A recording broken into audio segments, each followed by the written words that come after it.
Muy bien, ahí podemos ver una planta y un corte de una zapata. Como les decía, en la zapata se cumplen exactamente los mismos procedimientos.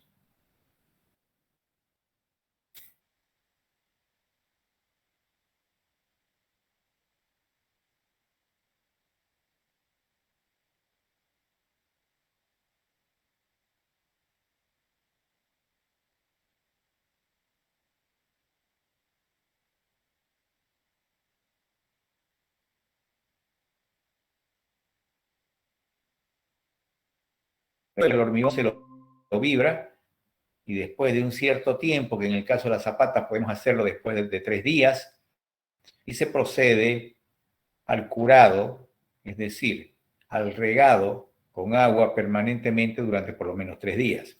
Exactamente el mismo procedimiento es para el vaciado de la zapata. Aquí podemos ver, ¿no es cierto?, que sobre la armadura de la zapata directamente se coloca la columna. Pues tenemos el A y el B, son los anchos de la zapata. El 0,25 y el 0,25, ¿verdad?, es la parte superior, porque ese es tronco cónico.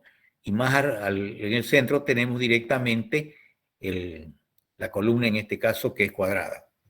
Para estructuras de hormigón, acostúmbrense, por reglamento, no se puede en columnas colocar una armadura menor a 4 varillas de fierro de media, es decir, del 12. Y tampoco se puede tener una sección de columna menor a 20 centímetros. Sin embargo, va a ver usted edificios que directamente la columna la hacen perderse en el muro, que no tiene más que 12 centímetros. Eso está fuera del reglamento. Las zapatas medianeras, ¿no es cierto?, con una viga de equilibrio, no se puede, uno no puede intervenir el terreno vecino, entonces tienen esa forma, y como genera un momento que intenta volcarlo, por lo general se la ancla a una u otra zapata para evitar ese esfuerzo. Aquí podemos ver una zapata esquinera, ahí tenemos la armadura, que es una armadura cruzada. A la parte de arriba podemos ver la columna, podemos ver la zapata, que tiene esa forma que tiene ahí. Cuando a veces la resistencia da que usted entre columna y columna, por ejemplo, tiene una distancia de 5 metros. Si la zapata es de 3 metros y la otra de 3 metros, va a haber una superposición de la zapata. Entonces, en esos casos, no se la sobrepone, sino hace una zapata combinada como esa que figura ahí en el dibujo.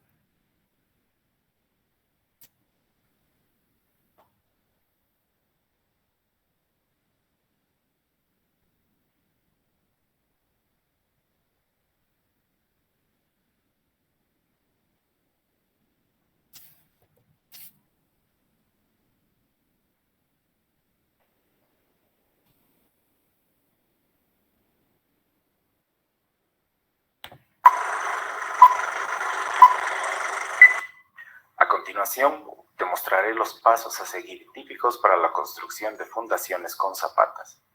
En un terreno como el mostrado, se procede primeramente a la excavación donde irán las zapatas a construirse. Por lo general, se excavan los huecos por fases. Hecho esto, se procede a la nivelación de la base y al vaciado de una carpeta de hormigón pobre o con tierra y cemento si es que la tierra del terreno es lo suficientemente buena. Luego, se tiran hilos en las dos direcciones desde los extremos del terreno para verificar los ejes de la zapata y de la columna. Esto se llama repunteo.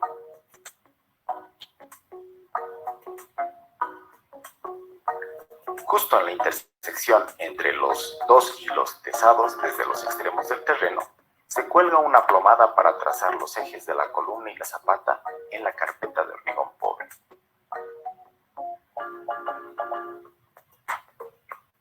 Luego, se procede con el armado de la parrilla de la zapata.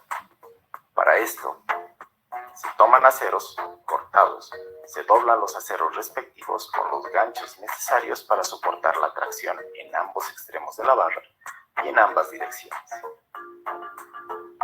La parrilla debe estar separada de la carpeta de hormigón pobre mediante galletas, una distancia de 6 a 7 centímetros.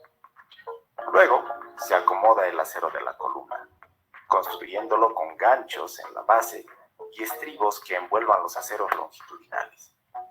Estos estribos están separados típicamente a una distancia de 15 centímetros y con ganchos alternados.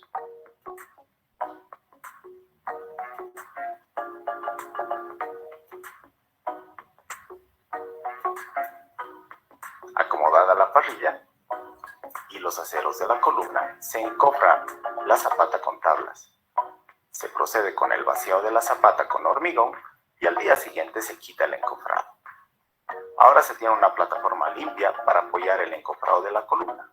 Los tablones se unen con costillas para evitar que se abran al momento del vaciado. Se apuntala el encofrado para evitar que se mueva durante el vaciado y que se conserve su verticalidad. Luego, se vacía la columna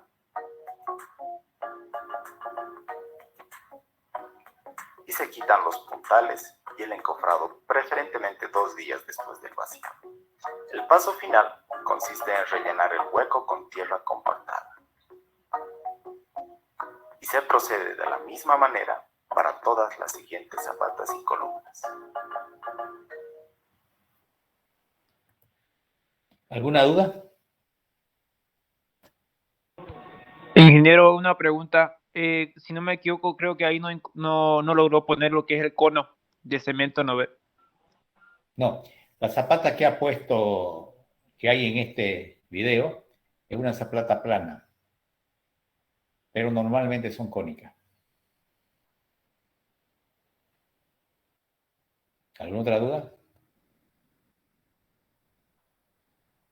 Ingeniero, ¿es necesario esperar esos días que dice ahí, cuando ya lo vaciamos la zapata? Para empezar, estos son videos solamente para gente, no, es decir, son videos indicativos nada más. Porque yo he visto que en las construcciones no esperan más que al día siguiente ya lo comienzan a vaciar. Ya. Para empezar, los estribos no son cada 15 centímetros, ni con fierro de un cuarto. Los estribos, el grosor del estribo y la separación va a depender del cálculo.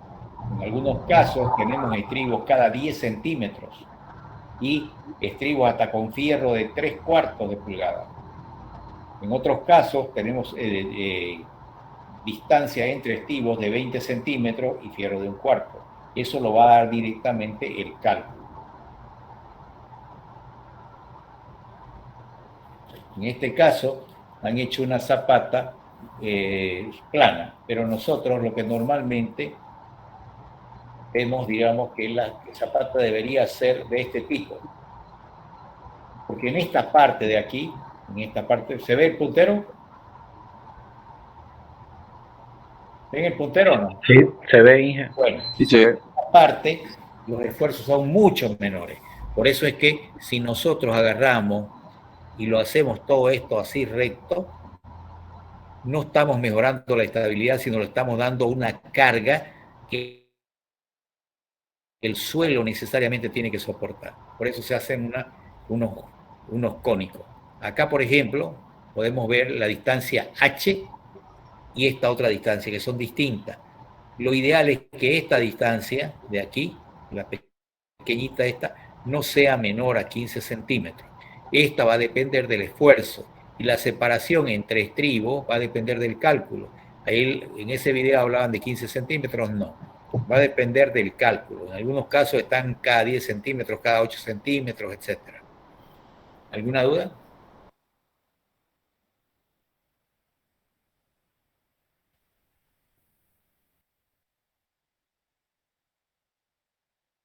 Aquí tenemos, en algunos casos, se puede utilizar, acá yo no he visto, creo que en 2 oportunidades he visto una platea de fundación. Esa platea de fundación directamente es una losa armada, muy armada, como la que ustedes ven, que cubre toda la superficie de la edificación. Y en esa platea se colocan directamente las columnas de hormigón. ¿Alguna duda sobre esta imagen?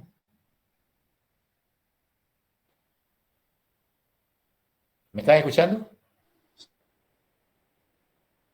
Sí, ingeniero, te lo en este escuchamos. caso, por decirle algo, el gran problema de este sistema de platea es que es una estructura muy cara, muy cara.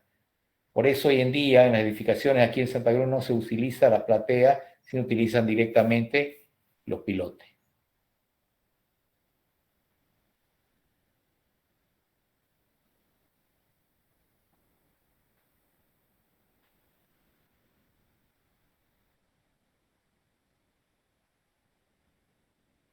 Como verán, básicamente el proceso de la fabricación de platea es básicamente el mismo.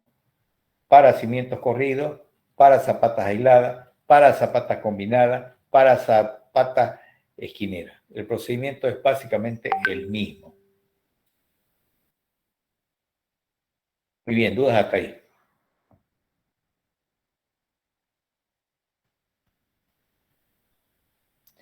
Muy bien. Yo les había pedido a ustedes que visiten una obra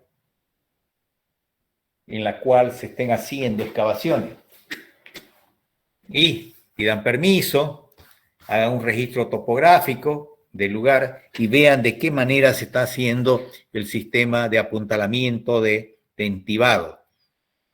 Y también me indiquen cuál es el sistema de fundaciones que van a utilizar. Si van a ser zapatas, si van a ser plateas, si van a ser pilotes.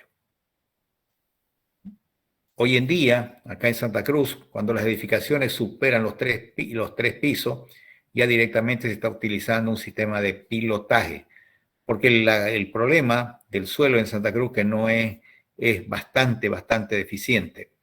Si por ahí usted tiene suerte, encuentra 0,8 kilos por centímetro cuadrado.